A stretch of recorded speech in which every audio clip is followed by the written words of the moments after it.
आप इंडिया का टुकड़ा भी पढ़ रहे हो, मैं आपको इतना बता दूं, ठीक है, ऑन द कैमरा में बात कर दूंगा, ठीक है। ट्रेड मार्केट उनकी इतनी बड़ी हो गई है, इतनी वसी हो गई कि अमेरिका जैसे उनसे भीख मांगने के लिए मजबूर होंगे, यानी कि आप अपना गुर्दा बेच दो और आईफोन ले लो, ठीक है।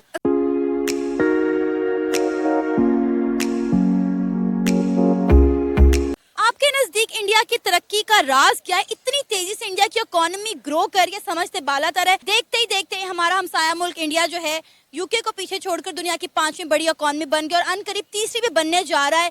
इतनी तेजी से उनकी इकोनॉमी ग्रो कर रही है, रीजन क्या है?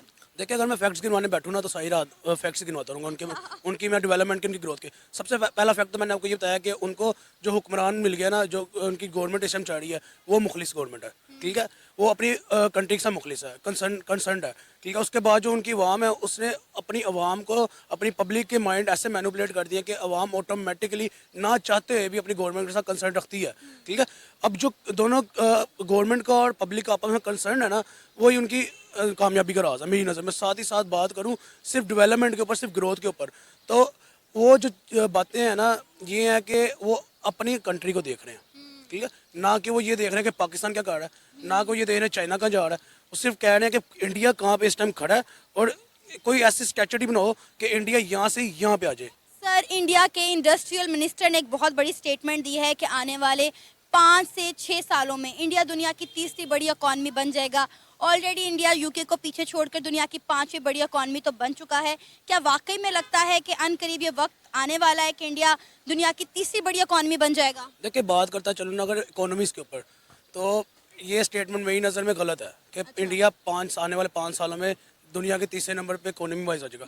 5 साल क्यों मैंने गलत कहे हैं, उन्होंने टाइम ड्यूरेशन बहुत ज़्यादा बता दी है, ठीक है। ये पॉइंट देखे ना, टाइम ड्यूरेशन, जिस तरह उनकी डेवलपमेंट हो रही है, जिस तरह उनकी ग्रोथ हो रही है, जिस तरह वो अपने आप को लेके चल रहे हैं, ओवरऑल कंट्री की बात करें, उनके हुक्मरान भी, उनके अवाम भी, पब्लिक भी, ठीक है, वो अपने आप को जिस तरह लेके चल रहे हैं स्टेबल और ऊपर से कॉम्प्रोमाइजेशन के साथ, तो मेरी नज़र में 1.5 से 2 साल बहुत है उनके लिए। आप यहाँ पे छोटी सी गाड़ी, जो नाम आपने भी सुना होगा, आल्टो, ठीक है, जब लॉन्च हुई थी ना, पाकिस्तान में आई थी, तो पाकिस्तान में उसकी जो लोवेस्ट एडिशन की रेट था ना, वो 9.5 लाख रुपया था। और अब आप देख लें, ऑलमोस्ट साल 1.5 साल के अंदर 27 लाख रुपए को स्विच कर गई है वो, यानी कि 27 लाख रुपए को काट रही है, आगे जा रही है। मुझे ये बताएं, ये देखिए, ऐसी इंडिया की लोकल मैन्युफैक्चरिंग की बात करूँ ना मैं, वो टाटा, महिंद्रा, नैनो, ये सारा कुछ अपने वहाँ पे लोकली मैन्युफैक्चर कर रहे हैं, same specs, same shape, same चीज़ें। पाकिस्तान में 27 लाख रुपए की और इंडिया में 2 लाख, 3 लाख, 5 लाख, बस, इससे ज़्यादा रेट नहीं है। पाकिस्तान में हम बड़ी फड़ियाँ मारते हैं जी, पाकिस्तान ऐसे, पाकिस्तान वैसे, ये कर देंगे, वो कर देंगे, किसके सर पे कर देंगे? और भाई, आप अपने आप को अपने घर में आप रोटी कौन देता है, ये बताएं। आप इंडिया का टुकड़ा भी पढ़ रहे हो, मैं आपको इतना बता दूं, ठीक है, ऑन द कैमरा में बात कर दूंगा, ठीक है। बिल्कुल उनका पूरा फोकस अपने मुल्क के ऊपर है कि हमने अपने मुल्क को पूरी दुनिया में मनवाना है। वो इसी चीज पर लगे हुए हैं। ना ही सिर्फ इंडिया की हुकूमत, इंडिया का हर एक बंदा इसी स्ट्रगल में है कि किसी तरह हम इंडिया का नाम जो है वो पूरी दुनिया में बच्चे बच्चे के मुंह पे रजिस्टर करवा दे। मेरा ख्याल है इंडिया इसमें कामयाब भी हो चुका है। देखिए, मैं वही बात करने जा रहा था कि मेरी पहले बात कंप्लीट नहीं हुई थी कि इंडिया में जो उनके जो गवर्नमेंट और अवाम है, उनका सिर्फ ये एक एम है कि हमने इंडिया को यहाँ से यहाँ लेके जाना है। उनको कोई फ़र्क नहीं पड़ता what ever Pakistan is doing, what ever China is doing, what ever America is doing, ठीक है। देखिए, और पाकिस्तान की नाअहली क्या है, पाकिस्तान की अवाम के माइंड उन्होंने हुक्मरानों में मैनिपुलेट कैसे कर दिया, नैरोनेस, कि जी सिर्फ हमने यही देना है। इंडिया क्या कर रहा है, चाइना क्या कर रहा है, यूके में क्या हो रहा है, अमेरिका में क्या हो रहा है, इन चीज़ों को फोकस करना है।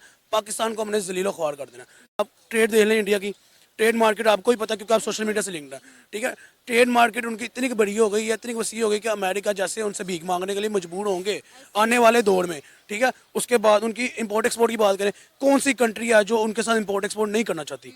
ओवरऑल वर्ल्ड की बात करूँ, ना कि सिर्फ उनके नेबरिंग कंट्री की बात करूँ, ओवरऑल वर्ल्ड की बात करूँ, कौन सी कंट्री ऐसे जो उनके साथ ट्रेड नहीं करना चाहती? यहाँ तक कि ताइवान ने आईफोन का जो अपने प्लांट है वो स्विच कर दिया। सेमीकंडक्टर तक की फैक्ट्री ताइवान से उठकर इंडिया में शिफ्ट हो गई है। एग्जैक्टली, इतनी सी चिप होती है वो भी इंडिया में स्विच हो रही हैं। मुझे नहीं समझ आता कि यार हम कहाँ खड़े हैं, ठीक है। उसके बाद बात डिफॉल्ट हो रहे हैं हम उसके बाद मैं बात करूँ अपने तीसरे पॉइंट के ऊपर, लोकल मैन्युफैक्चरिंग के ऊपर। कौन सी ऐसी चीज़ नहीं है जो आप मुझे बता दें इंडिया में लोकली मैन्युफैक्चर नहीं हो रही? वहाँ की गाड़ियाँ वहाँ पे इन लोकली मैन्युफैक्चर्ड है। आईफोन जो यहाँ पे पाकिस्तान में किसी दौर में 1.5 लाख रुपए का इजीली मिल जाता था, अब 5.5 लाख रुपया मिनिमम अमाउंट, यानी कि आप अपना गुर्दा बेच दो और आईफोन ले लो, ठीक है। गुर्दा भी इतने का नहीं बिकना, आईफोन ज्यादा महंगे। मैं वही बात करूँ, आप अपना गुर्दा बेच दो और आईफोन ले लो। क्यों? इनडायरेक्टली आप दुबई से अगर कोई चीज़ मंगाते हो, इनडायरेक्टली वो इंडिया से चीज़ दुबई से होके आ रही है। अमेरिका से आप मंगाते हो कोई चीज़, वो इनडायरेक्टली इंडिया से जा रही है अमेरिका को, और अमेरिका से पाकिस्तान में आ रही है।